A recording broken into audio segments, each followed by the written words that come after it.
Baghdad کے مضافات میں ایک چھوٹے سے گاؤں میں سالم نام کا نوجوان چرواہا اپنی بکریوں کے ساتھ زندگی گزار رہا تھا۔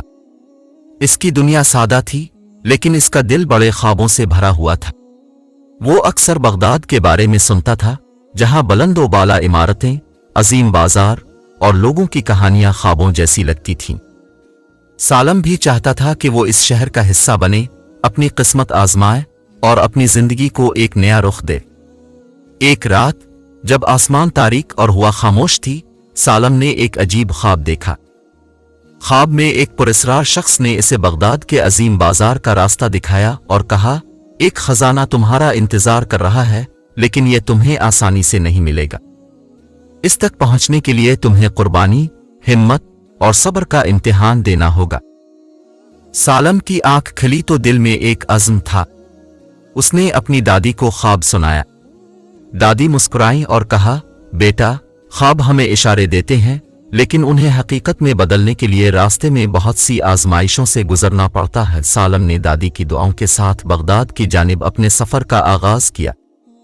راستے میں اسے پہلی آزمائش کا سامنا ہوا۔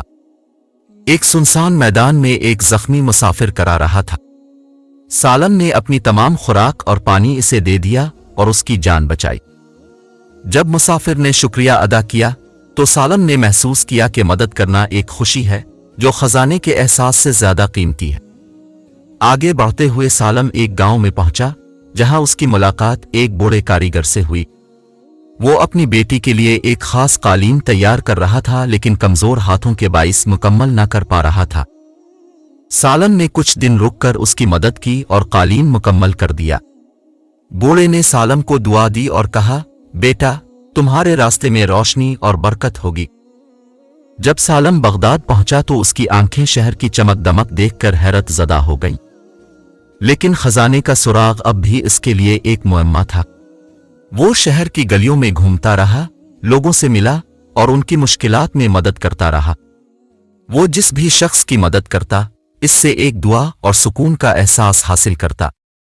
ایک دن بازار میں ایک چھوٹے بچے کو روتے دیکھا۔ بچہ بھوکا اور بے سہارا تھا۔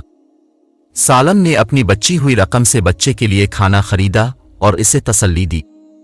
جب وہ بچے کے ساتھ بیٹھا ہوا تھا تو ایک پراسرار بوڑھی عورت اس کے قریب آئی۔